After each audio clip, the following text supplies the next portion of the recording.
দোকানখন এইখন এতিয়া চাবলেতো নাপাওঁগে ন ইয়াতে নিজে নিজে গাই হ'লেও নাচি কৰি ফাট বিহু সমিতিৰ বিষয়ববীয়াসকল 2024 বৰ্ষ উদযাপন সমিতিৰ সন্মানীয় সভাপতি শ্ৰদ্ধা শ্ৰীযুত মুকুল গগৈ ডাঙৰীয়া, সম্পাদক শ্ৰদ্ধা শ্ৰীযুত ভৱেন্দ্ৰজিৎ গগৈ ডাঙৰীয়া প্ৰমুখ্যে সমূহ বিষয়ববীয়াসকল, ফাট বিহু সমিতিৰ পৰামৰ্শদাতাসকল, ফাট বিহুক ভালপোৱা বিহুপ্ৰেমী ৰাইজ, ঢকুৱাখানাবাসী বিহুপ্ৰেমী ৰাইজ, লগতে অসমবাসী ৰাইজ, সাংবাদিক বন্ধুসকল, ঢকুৱাখানা ব্যৱসায় সন্থাৰ বিষয়ববীয়াসকল, বিভিন্ন অনুষ্ঠানৰ বিষয়ববীয়াসকল নিবেদন কৰিছোঁ। 2024 বৰ্ষৰ ফাট বিহুৰ আজি প্ৰথম দিন শুভ আৰম্ভ কৰিব খুজিছোঁ। ঐতিহ্যমণ্ডিত ঢকুৱাখানা ফাট বিহু নামাকৰণে আমি অনুষ্ঠিত কৰি আহিছোঁ। এই ফাট বিহু অনুষ্ঠিত কৰাত ঢকুৱাখানাবাসীৰ লগতে আদৰণি সমিতি আমি অনুৰোধ জনাইছোঁ। ইয়াৰ পাছতে 2024 বৰ্ষৰ উদযাপন সমিতিৰ সন্মানীয় সভাপতি শ্ৰদ্ধা শ্ৰীযুত মুকুল গগৈ ডাঙৰীয়াক আদৰণি জনাইছোঁ। আজি ফাট বিহুৰ প্ৰথমটো দিনৰ আপোনালোকক অকণমান ভিডিঅ' কৰি দেখালোঁ। কাইলৈৰ পৰা বহুতে বেছি সুন্দৰ হ'ব, সকলোৱে আহিব যাতে।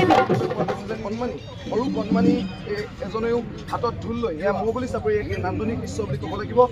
কাৰণ দোকানী হ'ল চাওঁ এইপিনে চেহেৰাটো এপাক এপাক দেখাই দিয়া।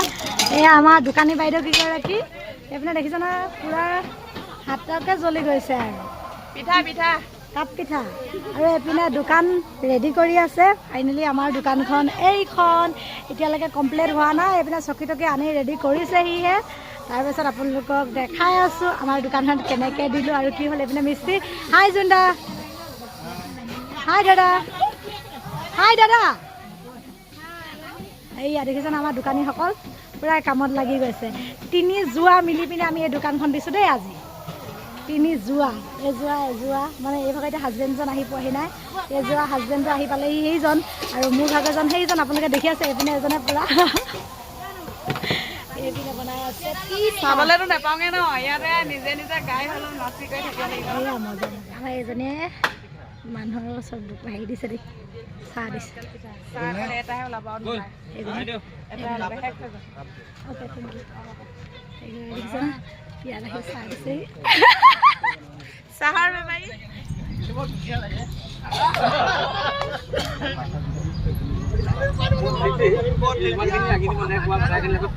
মই এবাৰ উল্লেখ কৰিছোঁ যে মানে বিহু একেবাৰে স্বকীয় ৰূপত যাৰ নিজা বৈশিষ্ট্যই হৈ দিয়ে।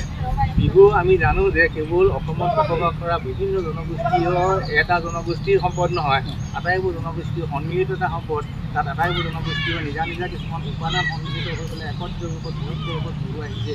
গতিকে এই যিটো বিহুৰ পুৰণি ৰূপ আছিলে, সেই বিহু সেইধৰণে বহুতো জনগোষ্ঠীয় বৈশিষ্ট্যবোৰক আওকাণ নকৰি পেলাই সেইবোৰৰ সন্মিলিত ৰূপত বিহুক আমি সমগ্ৰ অসমৰ আদৰণীয় এটা বিহুৰূপে লৈ যাবৰ কাৰণে আমাৰ এইখন মঞ্চৰ যোগেদিয়ে আমাৰ উত্তৰ পূৰ্বসকলে প্ৰচেষ্টা চলাব বুলি পেলাই মই তেখেতসকললৈ আহ্বান জনাব খোজোঁ। ধন্যবাদ। ফাইনেলি জোনক ফাট বিহু বুলি সুন্দৰ চোলা এটা কিনি দিলোঁ। আৰু এইটো চাইডে টকা বিহু দলটো আহি উপস্থিত হ'লেই তেওঁলোকে এতিয়া বিহু পৰিৱেশন কৰিব। আপোনালোকে চাই থাকিব।